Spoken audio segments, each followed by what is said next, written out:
तीनों रानियों ने जैसे चरु को ग्रहण किया, वैसे ही रानियों को महसूस होने लगा कि हमें गर्व है, हमें गर्व है, हमें गर्व है। धीरे धीरे समय गुजरता रहा।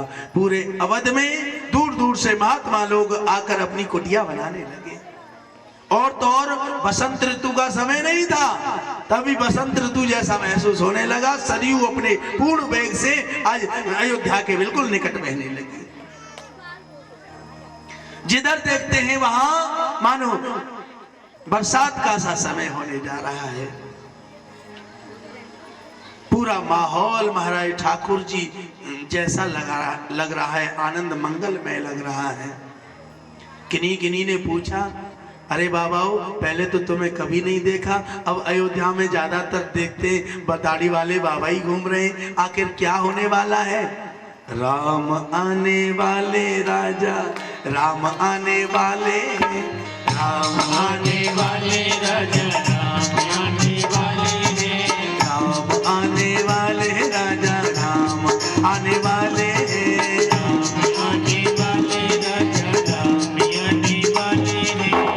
भक्तों के भाग्य आज जाग जाने वाले हैं, भक्तों के भाग्य आज जाग जाने वाले हैं, भक्तों के भाग्य आज जाग जाने वाले हैं, भक्तों के भाग्य आज जाग जाने वाले हैं। राम आने वाले हैं राजा, राम आने वाले हैं, राम आने वाले राजा, राम आने वाले हैं, अरे राम आने वाले हैं राजा, राम आने वाले हैं, राम आने वाले राजा, राम आने वाले हैं। आज महाराज चारों तरफ खुशी का माहौल है।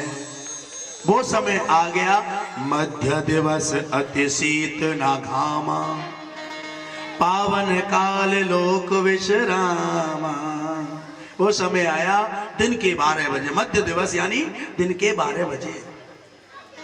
तिथि नौवीं तिथि है, मास मधुमास है। और महाराज नक्षत्र कौन सा है? नक्षत्र है अभिजित नक्षत्र, जो हमेशा शुभ होता है। उस नक्षत्र में राघवेंद्र सरकार का प्रादुर्भाव हुआ। वैसे तो राम कथा खूब लंबी चल सकती है, लेकिन राम कथा भागवत कथा में 18,000 श्लोक हैं, 18,000 श्लोक हैं, 12 स्कंद हैं और 335 अध्याय हैं। और उस 335 अध्याय की श्रृंखला में जो राम कथा है वो सिर्फ और सिर्फ 1.5 अध्याय में है। कितने में? 1.5 अध्याय में। 1.5 अध्याय की राम कथा तो ऐसे होती है, एक राम एक रामन्ना, एक क्षत्रिय एक बामन्ना, बानेवा की सिया चुराई, बानेवा की लंक चराई, बात ना कोई बातन्ना और तुलसी लिख के पोथन्ना, और है गई भैया रामन्ना। तो 1.5 अध्याय की भाग राम कथा तो ऐसे हो जाए। लेकिन जो 9 दिन चलती है वो राम कथा ऐसे विश्राम नहीं हो सकती, क्योंकि राम कथा का जो पारायण है वो नमा पारायण 9 दिन का पारायण है। राम कथा कोई साधारण कथा नहीं है। राम विश्व भरन पोषण कर जोई और ताकर नाम भरत सोई। जिसके नाम से हमारा भारतवर्ष पढ़ने वाला हो, जिसके नाम से हमारे भारतवर्ष को जाना जाने वाला हो, वो भरत जिस कुल में पैदा होगा उसकी कथा ऐसी थोड़ी ना हो जाएगी। इसलिए रामायण में हम लोग प्रवेश करें। अभी तक तो ठाकुर जी को जन्म ही ना भयो, राम को जन्म है जा, जब समझो रामायण शुरू है रही है और शुरू हो रही है राम कहानी, शुरू हो रही है राम कहानी, और शुरू हो रही है राम कहानी, शुरू